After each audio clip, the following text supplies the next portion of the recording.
Oh là, les sociaux du foot. Le championnat de France vient de se terminer, enfin presque, puisqu'il reste encore un barrage entre Lorient et Troyes. Lorient pour ne pas descendre en Ligue 2 et Troyes pour accéder à l'élite du football français. Mais vous qui êtes supporter de votre club, qui êtes fan de football, avez-vous vibré? Avez-vous eu des émotions tout le long de la saison? Eh bien moi je dis oui, oui, en tant que consultant et journaliste de football, cette saison a été particulièrement belle. Alors pourquoi? Parce que j'y ai vu de beaux matchs, beaucoup plus que les années précédentes. J'ai vu également des duels à tous les étages, dans le haut de tableau, dans le milieu de tableau pour se qualifier à l'Europa League, mais également dans le bas de tableau, avec 5 équipes qui ont lutté jusqu'au bout pour ne pas descendre. Tout ceci a provoqué des tensions entre clubs, entre présidents, entre joueurs, mais également entre les supporters. Mais ce que j'ai le plus aimé avant tout, c'est l'arrivée de ces nouveaux coachs qui nous ont proposé beaucoup plus de jeux, qui ont joué pour gagner les matchs et non plus pour ne pas les perdre. Tout ceci nous a valu un record de buts comme la Ligue 1 n'en a jamais connu. Mais ce que j'ai aussi aimé avec ces nouveaux coachs, c'est qu'ils n'ont pas été frileux, ils n'ont pas eu peur de proposer du jeu et des nouveaux systèmes de jeu, et nous ont fait également découvrir de nouveaux joueurs, voire même parfois de jeunes joueurs qui nous ont proposé un beau football. Et enfin, pour que la saison soit belle, il faut du suspense. Et nous avons eu ce suspense jusqu'à la 37e et 38e journée du championnat. Nous avons eu tous les ingrédients qui nous permettent de dire que cette saison a été belle, que cette saison a été passionnante. Mais nous allons peut-être vivre encore de plus belles saisons avec l'arrivée de nouveaux actionnaires, de nouveaux investisseurs qui sont arrivés à Marseille, qui sont arrivés à Lille et peut-être dans d'autres clubs prochainement. Nous sommes peut-être passés à une nouvelle ère du championnat de France, à une ère qui va peut-être pouvoir nous permettre de rivaliser avec les 2-3 meilleurs championnats d'Europe. Mais avant tout, revenons sur ce qui s'est passé cette saison. Pourquoi cette saison a été belle? Pourquoi cette saison a été passionnante? Qu'est-ce qui fait que nous l'avons aimée cette saison? Alors je peux vous affirmer sans aucun souci que cette saison est unique dans l'histoire du championnat de France. Elle est unique pour une raison principale. Et la raison, c'est parce que nous avons eu plusieurs locomotives cette saison. Nous avons eu 3 clubs avec Monaco, Paris Saint-Germain et Nice qui ont très vite formé ce qu'on appelle un truelle. Et oui, c'est un petit hommage, un petit clin d'œil pour notre Leonardo Jardim national, pour notre meilleur maçon de France, qui a bâti une équipe à son image, solide, qui n'a connu que 3 défaites dans ce championnat, qui finit avec 95 points. C'est réellement unique dans l'histoire du championnat de France. Un Paris Saint-Germain, second avec 87 points. Un Nice, surtout, troisième, avec 78 points et 4 défaites seulement. Mais en d'autres temps, Nice aurait pu être même champion de France avec ce nombre de points. Eh bien, pas cette saison. Cette saison est vraiment unique pour cela, car nous n'avons jamais connu ça dans l'histoire du championnat de France, qui était plutôt à sens unique, avec un Lyon qui domine le championnat pendant 7 saisons sans véritable rival, un Paris Saint-Germain pendant 4 saisons sans véritable rival. Nous avons bien eu quelques clubs entre les deux qui ont fini champions de France, mais qui n'ont pas duré sur 2 saisons seulement. Eh bien là, nous l'avons connu. Nous avons eu ces trois équipes qui se sont disputées le championnat jusqu'à l'avant-dernière journée. Et rien que pour cela, nous pouvons dire que cette saison est unique dans l'histoire de la Ligue 1. Et nous l'avons vraiment aimé rien que pour cela. Pour qu'un championnat soit beau, il faut des buts, beaucoup de buts. Eh bien, nous avons été servis cette saison avec un record de buts en Ligue 1. 991 ballons ont franchi les filets des gardiens adverses. En revanche, j'y mets quand même un bémol, car 33% des buts ont été inscrits par les 4 premiers du championnat, ce qui est énorme. Ce qui veut dire que c'est Monaco, Nice, le Paris Saint-Germain et Lyon qui ont vraiment tiré vers le haut ce championnat en termes de nombre de buts. Alors je voulais revenir plus particulièrement sur Nice, qui pour moi est l'équipe qui a pratiqué le plus beau football cette saison. Je ne suis pas étonné, j'ai suivi le travail de Lucien Favre lorsqu'il était à Mönchengladbach et qu'il avait été élu pendant plusieurs années consécutives meilleur coach de Bundesliga. Et ce n'est pas rien lorsqu'on a Dortmund et le Bayern dans le même championnat. Alors ce qui m'a plu avant tout, c'est que Lucien Favre a dépoussiéré l'idée même qu'on a du football football en France. Ce football où on demande aux défenseurs de dégager dès qu'il y a le moindre danger, où ce football est plutôt basé sur le physique, sur une densification au milieu de terrain et sur l'espoir que l'attaquant inscrive un but sur la rare occasion qu'il a pendant le match. Tout ceci, ce n'est pas le football de Lucien Favre.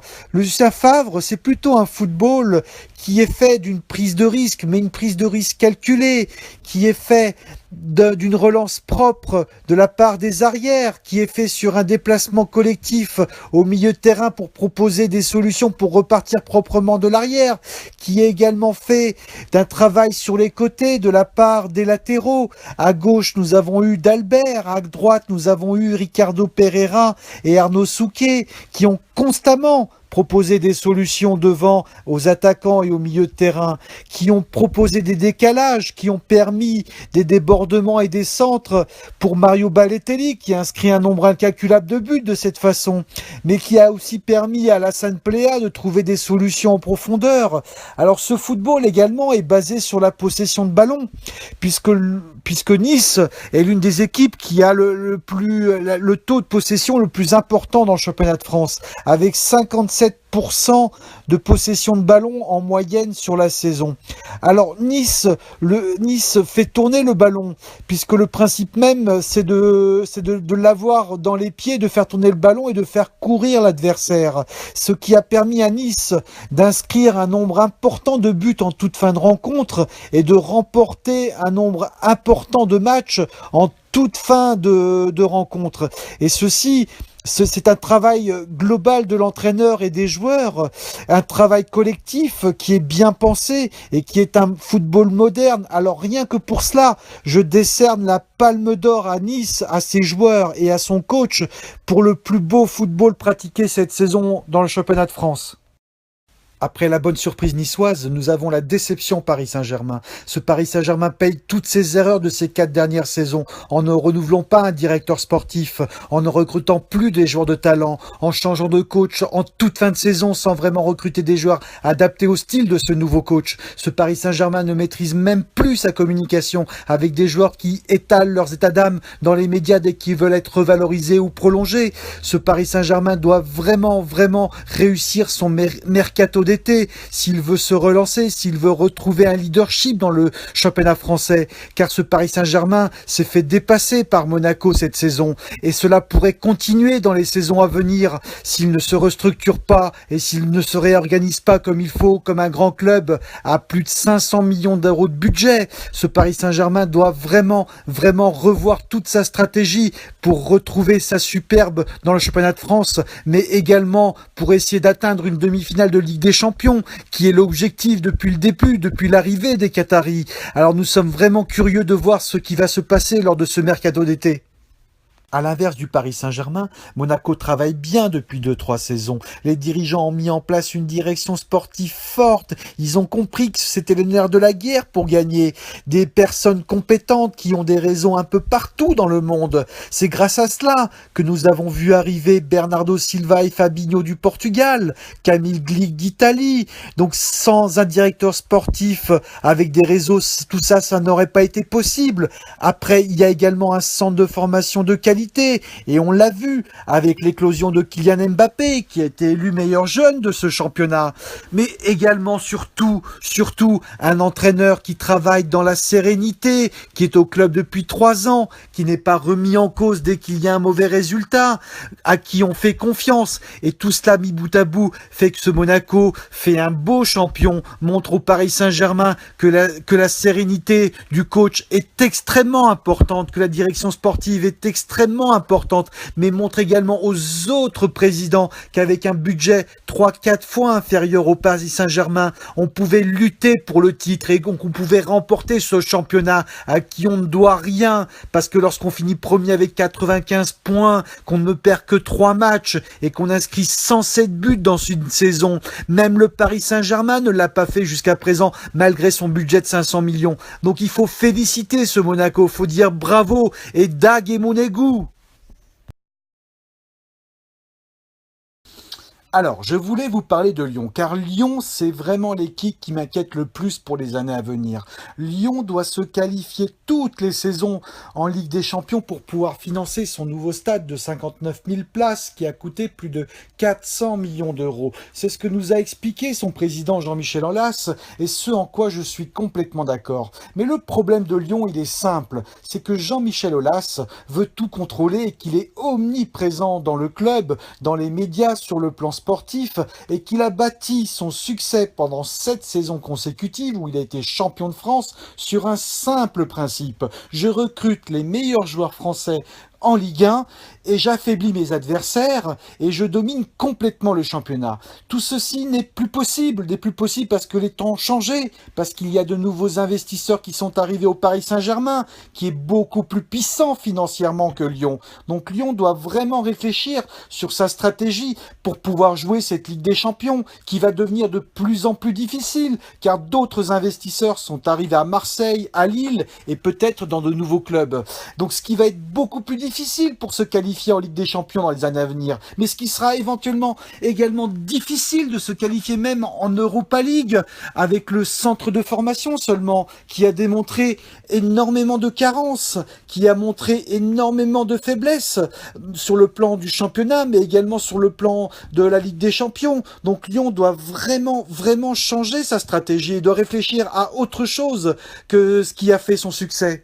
Désormais, Jean-Michel Aulas n'a plus le choix. Il doit s'entourer de compétences. Il doit avoir un directeur sportif fort, qui a une vision très claire du football à pratiquer pour se qualifier en Ligue des Champions, mais également pour sortir de cette poule des Ligues des Champions. Il doit avoir un directeur sportif qui a des réseaux établis un peu partout dans le monde, qui est capable de dénicher de nouveaux talents, des joueurs en devenir, mais également recruter des joueurs d'expérience qui vont encadrer ces jeunes du centre de formation, qui en ont besoin pour progresser, pour s'élever au niveau de la Ligue des Champions. Mais il doit également, surtout, clarifier cet organigramme, savoir ce que fait Gérard Rouillet au club, et nous le faire savoir, ce que fait Bernard Lecombe au club, et nous le faire savoir également, car les supporters ne comprennent pas, les médias non plus ne comprennent pas, et quand on comprend pas, on a plutôt tendance à noircir le portrait, à être négatif vis-à-vis du club et ce que fait ce président.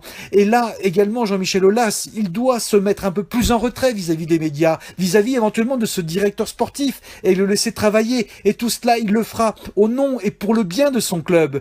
Alors passons à l'autre olympique, celui de Marseille. Pour moi, Marseille sera certainement le principal rival de Lyon dans les années à venir pour se qualifier à la Ligue des Champions. Ce qui ne va pas être simple entre les deux équipes. D'une part, l'OM, pour moi, c'est une interrogation à différents niveaux. Il va y avoir un chantier énorme de reconstruction de sa défense. Il va falloir que l'OM trouve 4 défenseurs d'un grand niveau parce que ceux de cette saison ont été complètement insuffisants, ont été complètement dépassés face aux meilleurs attaquants de ce championnat. La deuxième interrogation pour moi, c'est Baféty-Gomis. Baféty-Gomis que les dirigeants ont décidé de ne pas forcément conserver pour recruter un attaquant de plus grand renom. Ce qui va être difficile de trouver pour Marseille. Car cette année, il faut savoir que Baféty-Gomis a inscrit 20 buts, ce qui représente 35% des buts de son équipe. Donc il va falloir trouver quelqu'un de meilleur que lui, ce qui ne va pas être évident.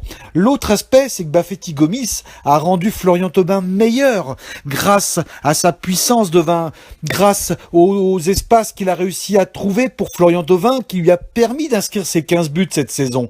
Ce qui ne va pas être facile. La complémentarité avec ce nouvel attaquant ne sera pas forcément évidente avec Florian Thauvin. Et la dernière interrogation, pour moi, elle est encore plus grande. Et elle concerne Dimitri Payet. Pour moi, Dimitri Payet, c'est le gros caillou dans la chaussure dans les saisons à venir pour l'OM. Dimitri Payet revient au club avec un statut d'international, un statut énorme par rapport à lorsqu'il est parti à West Ham.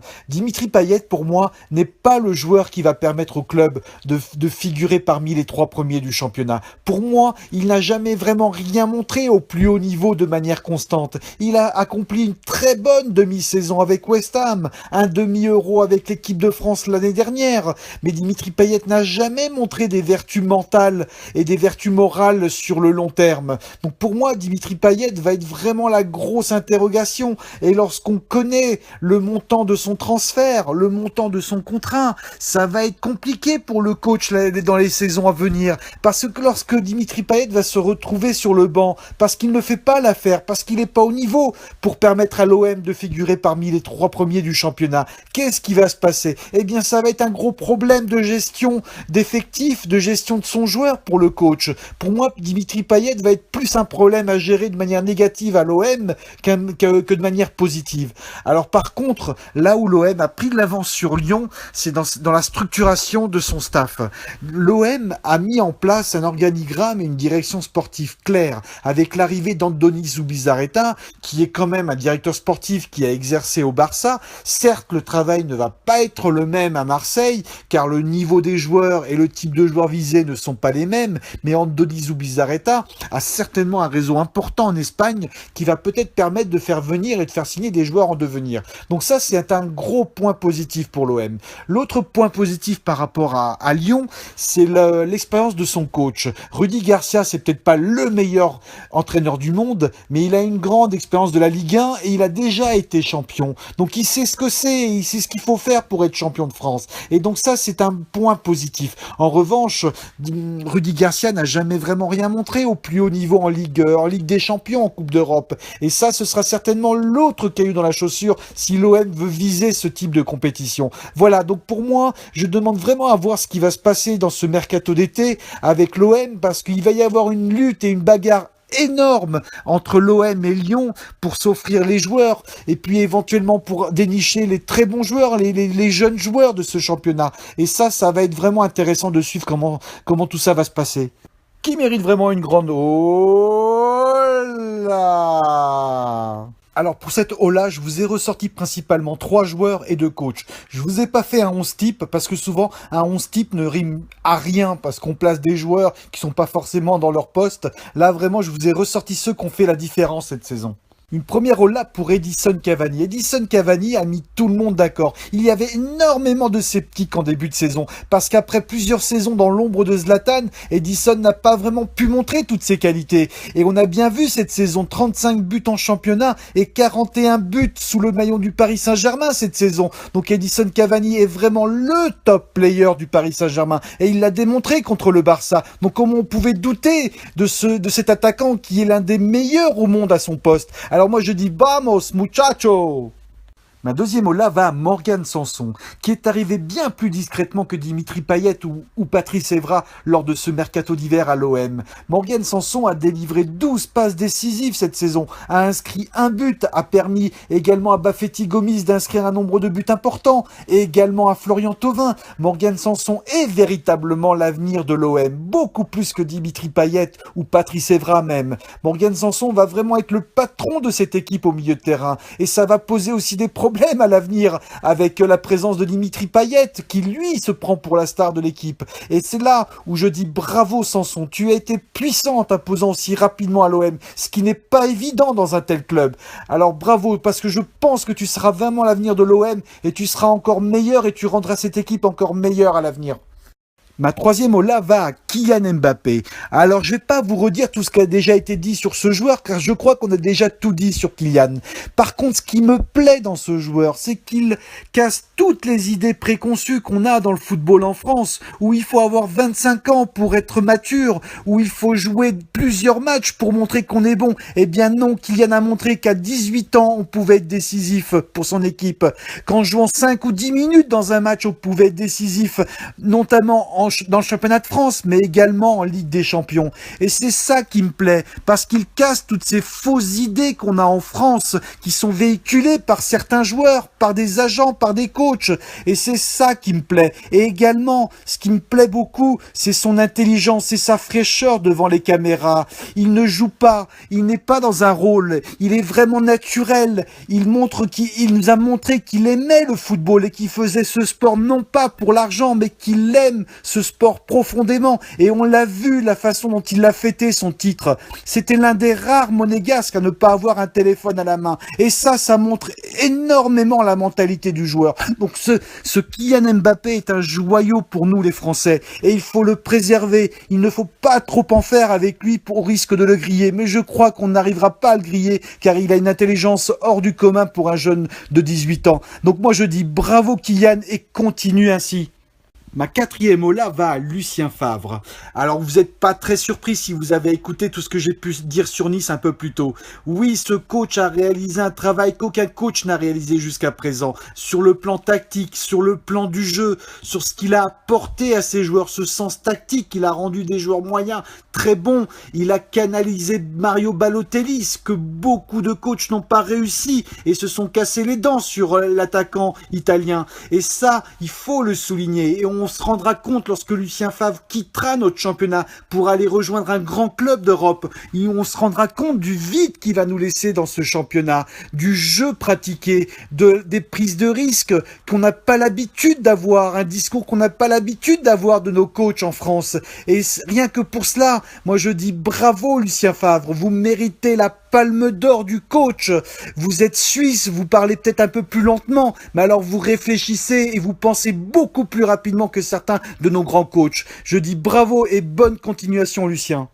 Ma cinquième et dernière ola va au volcan Sergio Conceição, qui reprend une équipe nantaise complètement à la dérive à mi-saison, qui est vouée à descendre en Ligue 2, 17e du championnat, qui encaisse énormément de buts, des joueurs complètement déprimés, un club et un président complètement déprimés, qui ne voyaient que la Ligue 2 comme issue à la fin de la saison. Eh bien, Sergio Conceição change tout en peu de temps. Il fixe des nouvelles règles à ses joueurs qui arrivent beaucoup plus tôt aux entraînements et qui partent beaucoup plus tard du camp d'entraînement. Et ça a changé déjà toute la mentalité de ses joueurs. Après, deuxième chose, Sergio Conceição a compris qu'il n'avait pas affaire à des joueurs extrêmement techniques. Alors il leur impose un autre style de jeu, un jeu qui va beaucoup plus vite vers l'avant, qui joue en première intention, sans beaucoup de contrôle de ballon, car il a compris que les joueurs n'étaient pas techniques et il leur impose ce nouveau style de jeu qui convient parfaitement aux joueurs, qui adhèrent parfaitement à ces styles de jeu. Et cette équipe nantaise passe de la 17e et finit à la 7e place du championnat en fin de saison, ce qui est un travail considérable, ce qui est un travail remarquable de la part d'un joueur. Sergio Conceição a montré que c'était vraiment un vrai leader, un vrai meneur d'hommes, qui avait vraiment un style de jeu et qui a su s'adapter à ses joueurs. Et rien que pour cela, on peut dire obrigado Sergio Conceição, car c'était vraiment magnifique de voir cette équipe nantaise qui nous intéressait pas du tout jusqu'à la mi-saison. Alors je dis bravo et à bientôt pour la prochaine saison. Qui mérite un ouh? Alors je vais décerner ce ouh à 2 dirigeants, 2 coachs et un joueur. Il y en avait beaucoup d'autres que j'aurais pu choisir. Mais bon, j'ai choisi ces 5-là.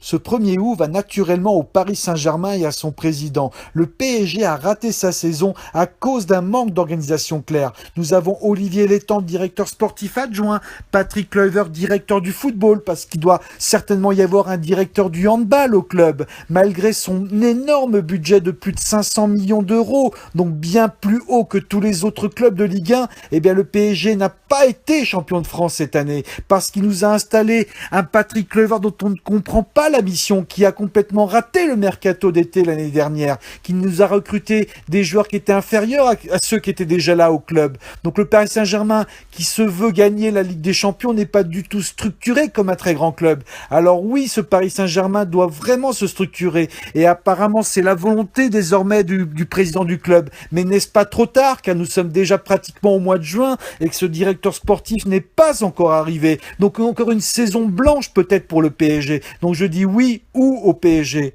Ce deuxième ou va à Jean-Michel Aulas et Lyon, qui a le même problème que le Paris Saint-Germain, qui n'a pas de directeur sportif fort, capable de dénicher des jeunes talents en devenir. Lyon base tout sur son centre de formation, qui n'est plus suffisant pour se qualifier en Ligue des Champions. Mais au-delà de cela, Lyon a montré d'énormes carences pour organiser un match à risque, dans un beau stade, certes, mais nous avons eu un parc OL rempli à moitié de supporters de Beşiktaş.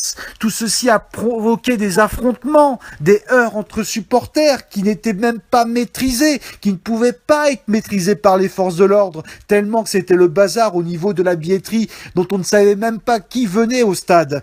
Le président Olas a été même obligé de descendre sur le terrain avec son homologue de Beşiktaş pour que le match puisse se jouer. C'était une honte pour le football français. C'était pas une belle image que le football français a montré aux yeux du grand public et au niveau international. Et rien que pour cela, ce ou est largement mérité par Lyon, est largement mérité par Jean-Michel Aulas, qui doit vraiment changer sa politique s'il veut vraiment progresser et faire progresser son club. Alors oui, double ou à Jean-Michel Aulas et Lyon. Alors ce troisième ou va à Frédéric Antonetti. Alors je vais pas l'accabler Frédéric Antonetti, mais je vais lui mettre quand même un petit ou pour l'ensemble de son œuvre. Que ça soit Saint-Étienne, Nice, Rennes et puis dernièrement à Lille, ça se termine toujours de la même façon avec Frédéric Antonetti. Très mal la plupart du temps, ça commence bien pendant quelques mois et puis après ça se dégrade très rapidement. Il n'a jamais rien vraiment apporté tactiquement, techniquement à ses joueurs. Et là je lui mets un ou pour Lille et sa prise de bec avec Rio Mavuba, car comment critiquer un tel joueur, Rio Mavuba, qui a tout donné à Lille, qui aurait pu partir dans un plus grand club, mais qui a été fidèle à son club du LOSC. Et il n'avait pas le droit de critiquer Rio Mavuba, même s'il était un petit peu en baisse de régime depuis ces derniers mois. Donc oui, ou à Frédéric Antonetti pour s'en être pris à un joueur emblématique du LOSC. Ce quatrième grand ou amplement mérité va à René Girard. Ça se termine toujours de la même façon avec ce coach. Très très mal. René Girard prend ce FC Nantes entre les mains et explique à son président et aux médias que s'il n'a pas 5-6 joueurs, c'est la relégation en Ligue 2 assurée. Il n'obtient pas ces nouveaux joueurs. Que fait René Girard? Il va complètement à l'encontre et à la confrontation avec son président, au lieu de s'occuper de ces joueurs, de ce groupe de joueurs et de le faire progresser. René Girard est licencié à pratiquement mi-parcours. Conceição arrive, reprend cette équipe qui est à la 17e place et la place à la 7e position en fin de championnat. Ça montre bien que René Girard est dans le faux, qu'il est possible qu'un coach peut tout à fait faire progresser ses joueurs, il peut les rendre meilleurs s'il a vraiment des idées sur le football. Donc pour moi, René Girard, c'est l'archétype même de l'entraîneur ringard qui a été ringardisé par Sergio Conceição. Il va être très difficile pour René Girard d'expliquer maintenant que c'est un gros coach et qu'il a une vraie vision du football. Donc oui, René, il faut changer, il faut travailler, il faut réfléchir à un football, comment faire progresser ces joueurs qu'on a en place aujourd'hui, au lieu de penser à des nouveaux joueurs pour éventuellement rester en Ligue 1. Non, c'est pas comme ça qu'un coach doit travailler. Il doit accepter, il a accepté son contrat, il a accepté les conditions dans lesquelles il a travaillé avec Nantes. Il connaissait tout à fait le président de Nantes et son mode de fonctionnement. Donc moi je dis, un grand ou à René Girard, parce que c'est une fuite en avant sa stratégie. Il n'assume pas, il ne prend pas ses responsabilités. Et cela, ça dénote pas d'un grand coach pour moi. Ce cinquième ou va au monstre, oui, Thiago Silva et sa prolongation jusqu'en 2020. Le joueur, au travers de son agent, met une pression folle sur son club, donc le Paris Saint-Germain, depuis le mois de septembre pour être prolongé. Il obtient cette prolongation au mois de décembre avec une belle revalorisation salariale. Mais dans aucun grand club, ça ne fonctionne comme ça. Les clubs ne revalorisent pas, ne discutent pas de contrat en cours de saison. Ils attendent la fin de saison de voir un peu ce que ça donnait avec le joueur. Et d'ailleurs, on l'a vu avant la grande échéance contre le Barça. Encore une fois, Thiago Silva nous a fait le coup de la panne musculaire au mollet. Il n'a pas joué ce match aller contre le Barça. Et pour moi, il n'a pas joué, non pas parce qu'il était blessé, pour moi, il n'a pas joué parce qu'il a eu peur de la MSN. Et d'ailleurs, il l'a dit, il faut prier Dieu pour arrêter la MSN. Donc pour moi, Thiago Silva ne devait pas être valorisé. On devait lui mettre la pression jusqu'à la fin de saison, tester ses capacités, parce que jusqu'à présent, O Monstro n'a pas fait honneur à son surnom. Il n'a n'a pas vraiment montré énormément de choses, même en championnat de France. Il a été très bon lors de certains matchs, mais rarement sur toute une saison. N'a jamais été vraiment décisif en Ligue des Champions, sauf un match à Chelsea où il a permis à l'équipe de se qualifier en quart de finale. Mais pour moi, Thiago Silva n'est pas ce très grand joueur, c'est limite une escroquerie ce surnom de Haut Monstro. Donc comment aujourd'hui on a pu revaloriser ce joueur, ce Thiago Silva, capitaine de l'équipe? Quelle image on donne aux autres joueurs? Quel discours on va tenir aux autres joueurs? Parce que eux-mêmes vont demander des revalorisations salariales. Les plus jeunes vont fonctionner de la même façon. D'ailleurs, c'est le cas. Ça a déjà été le cas avec Rabiot, ça a été le cas avec Verratti, avec d'autres joueurs. Donc non, cette revalorisation salariale, moi je ne suis pas d'accord. Cette prolongation en cours de saison, je ne suis pas d'accord. Donc je fais un grand ou à la prolongation de Thiago Silva. Alors je voulais revenir sur l'affluence moyenne dans les stades de Ligue 1 pour voir un peu ce qui s'est passé ces 5 dernières saisons. On voit que par rapport à la saison 2012-2013, on a gagné en moyenne 2000 spectateurs dans les stades par journée par cette saison, puisqu'on est passé de 19 261 à 21 208 cette saison. Donc on a 2000 personnes, ce qui n'est pas énorme compte tenu que nous avons de nouveaux grands stades qui ont été construits pour l'Euro 2016 ou voire des stades qui ont été rénovés pour cet Euro. Donc en termes de taux de remplissage, on est moins bon, je pense, que 2012-2013. Alors, ce qui est intéressant de voir, c'est qu'est-ce qui s'est passé en 2014-2015 où on a eu le plus fort taux d'affluence, puisqu'on a eu 22 362 personnes en moyenne à chaque journée sur la saison. Alors, ceci est dû qu'à un seul club et un coach, qui sont l'OM et Marcelo Bielsa. Marcelo Bielsa, avec le jeu pratiqué, avec son football, avec son aura et sa réputation, eh bien, il a rempli le Vélodrome à toutes les journées, ce qui a permis d'avoir un taux d'affluence et une affluence moyenne la plus élevée sur ces 5 dernières années, avec 22 362 personnes en 2014-2015. Alors pourquoi cette saison nous n'avons pas eu autant de personnes en moyenne sur la saison? Nous avons eu 21 208. Eh bien c'est encore une fois à cause de Marseille, parce que cette saison à Marseille le stade est à moitié vide quasiment à tous les matchs. Et donc ça a fait baisser un petit peu la moyenne sur la saison, alors que nous avons eu une très belle saison, de très beaux matchs par rapport aux années précédentes. Voilà, c'est ce que je voulais vous expliquer un peu et vous présenter un peu ce qui s'est passé sur ces 5 dernières saisons en termes d'influence en Ligue 1. Alors voyons voir un peu ce qui s'est passé en termes d'influence dans les différents clubs. Alors en tête du classement, nous avons le Paris Saint-Germain sans aucune surprise avec un taux de remplissage de 94% et 45 160 personnes en moyenne au stade. Une baisse malgré tout de 2,2% par rapport à la saison dernière, due essentiellement à 2 paramètres. Le premier, ce sont les résultats qui sont un peu moins bons, donc une moins forte domination du PSG dans le championnat. Et le deuxième paramètre, c'est Zlatan Ibrahimovic, son départ. Énormément de personnes venaient seulement pour voir Zlatan marcher sur le terrain, et ben cette saison peut-être qu'ils sont pas venus.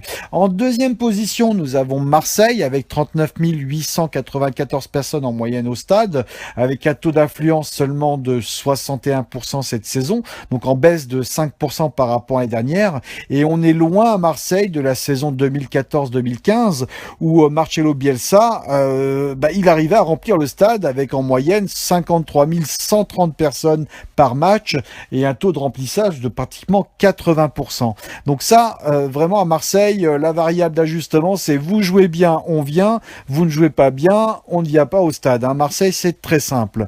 À l'OL, la situation également pas terrible avec 39 171 personnes en moyenne sur la saison, 68% de taux de remplissage, une baisse de 2,7% par rapport à la saison dernière. L'OL vient de se doter d'un tout nouveau stade de plus de 59 000 places, donc là c'est un peu inquiétant par rapport au remboursement de la dette de ce stade.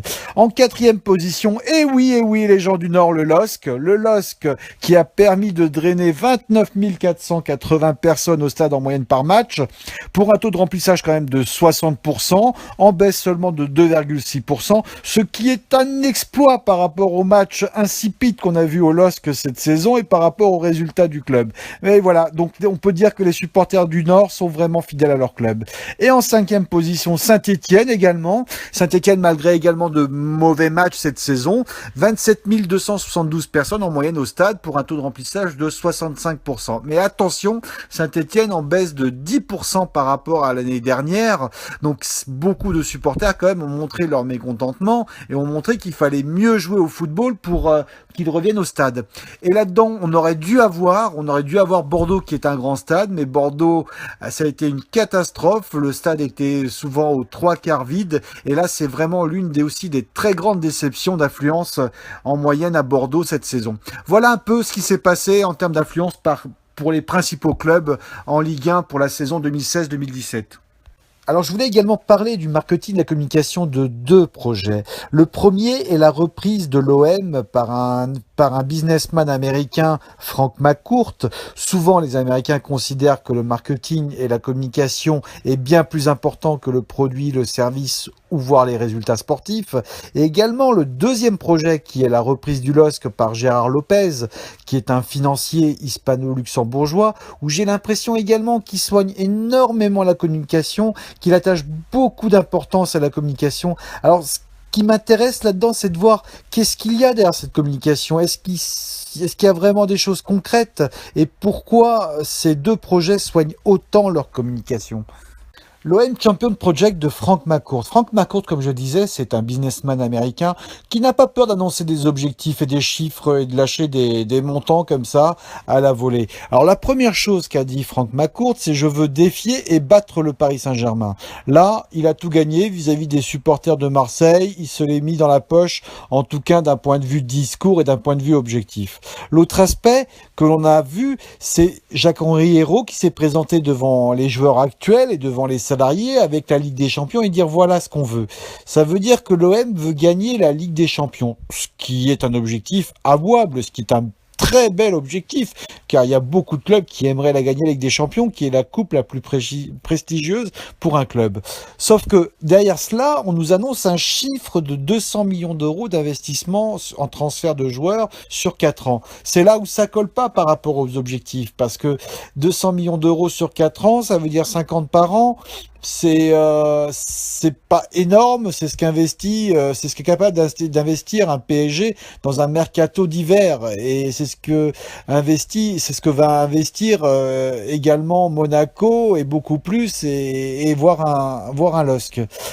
Donc là, ça colle pas pour gagner le championnat et encore moins la Ligue des Champions, ou alors les dirigeants de l'OM sont extrêmement forts, sont vraiment au-dessus de tout le monde, car pour l'instant, aucun club n'a réalisé une telle performance avec un tel budget dans le football moderne d'aujourd'hui. Alors, l'autre aspect, c'est que l'OM communique énormément, surtout fait des promesses aux supporters pour qu'ils viennent au club, donc annonce des beaux matchs, annonce cette saison des duels face à des équipes, notamment le Paris Saint-Germain, où ils en ont pris 5-0. Ça a fait beaucoup de mal aux supporters du club. Donc attention, la communication, ils cherchent à maîtriser la communication, mais parfois elle n'est pas toujours maîtrisée. En tout cas, elle est un peu naïve par rapport à ce qu'on pourrait voir sur le terrain. Donc là, je suis un peu sceptique quant à l'objectif, aux chiffres annoncés et ce qui est déclaré en termes de communication vis-à-vis par rapport aux médias et aux supporters. Il y a pour moi une petite naïveté ou un manque de connaissances ou de compétences dans le domaine du football. Bon, après, il y a Andoni Zubizarreta au club, donc directeur sportif, qui connaît très bien le domaine, qui sait comment fonctionne le football. Rudy Garcia également, d'ailleurs il l'a dit, Rudy Garcia, que ça va être difficile de gagner la Ligue des Champions, que c'était pas forcément le premier objectif du club, et il a plus ou moins éteint l'incendie qui a été allumé par le président au préalable. Donc voilà, donc pour moi, l'OM Champion Project est un peu près lisible.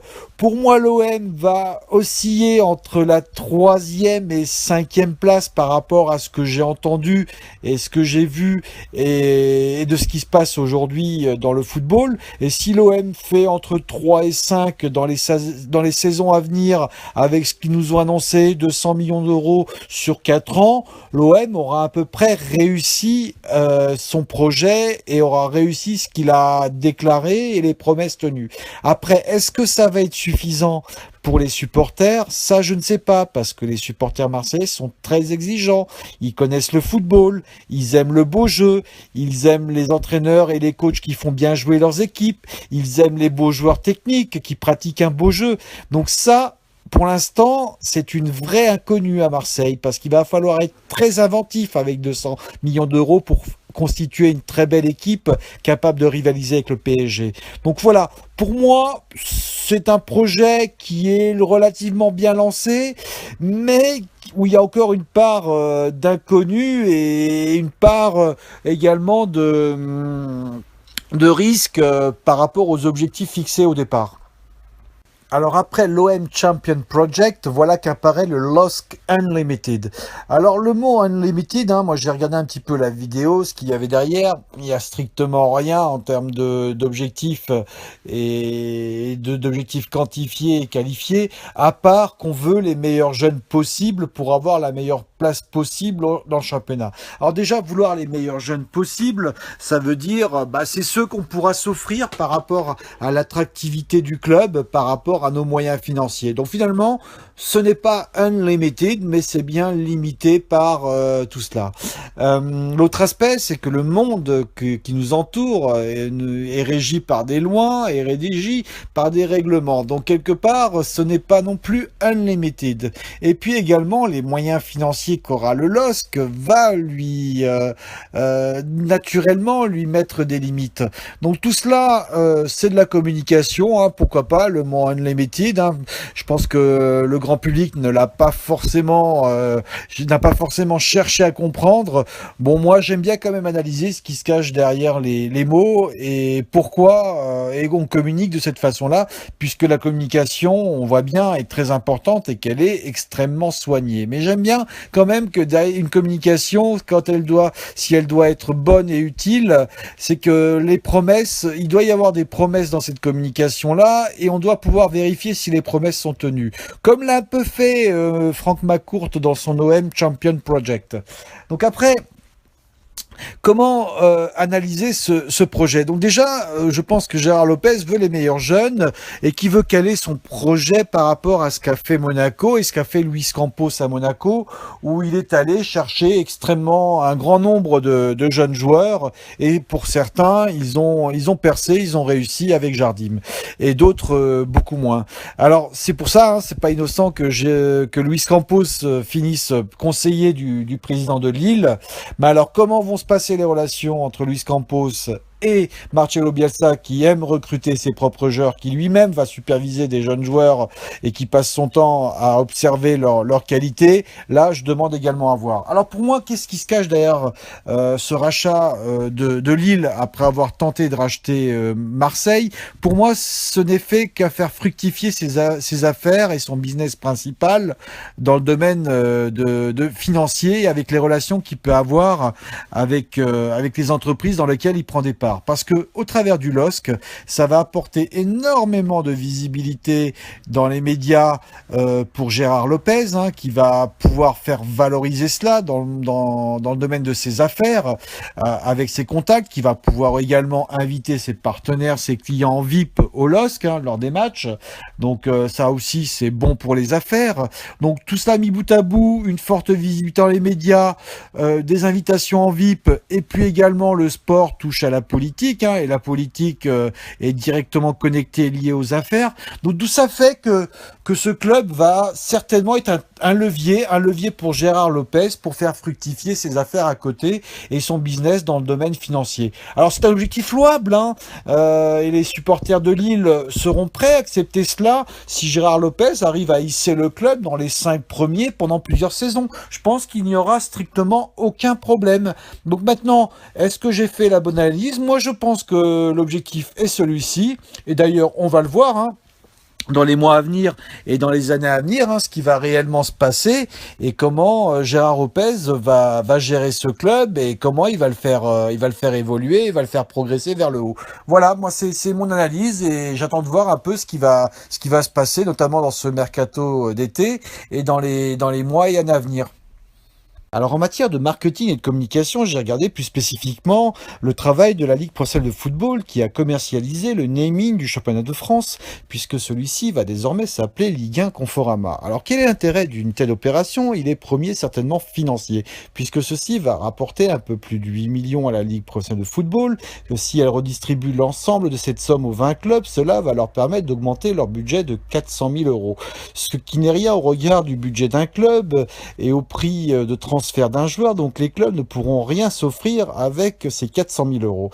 D'autant plus que ce naming et que cette somme, cette marque peut venir se télescoper avec un potentiel partenaire du club et concurrent de cette marque qui a le naming du championnat. Donc là, vraiment aucun intérêt d'un point de vue financier. Après, le deuxième intérêt peut être en termes d'image de marque et de prestige.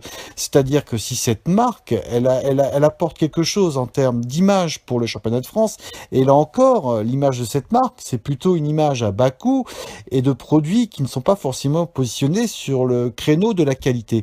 Donc là encore, je me pose la question vraiment de l'intérêt de l'image et du prestige que cette marque va apporter au championnat de France, au club, et l'image qu'on va véhiculer non pas seulement en France, mais également à l'étranger. Donc là, je suis complètement sceptique quant à cet intérêt-là.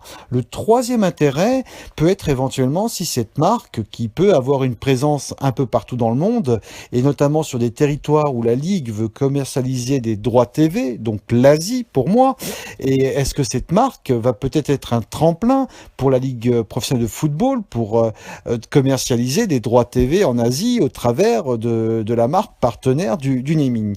Là encore, je ne peux pas me prononcer, je ne peux pas dire si c'est une belle opération ou une mauvaise opération, je ne connais pas du tout comment travaille cette marque-là sur les différents territoires à l'international, est-ce qu'elle est présente en Asie, de quelle manière, notamment puisque dans ce domaine d'activité, il y a une forte concurrence et là, je suis un peu sceptique également sur ce sujet-là. Alors, je suis d'autant plus sceptique parce que je regarde un peu ce qui s'est fait en Angleterre et donc en Première Ligue, qui avait également commercialisé le naming du championnat à la banque Barclays, qui est quand même une banque de prestige, donc avec une image de qualité.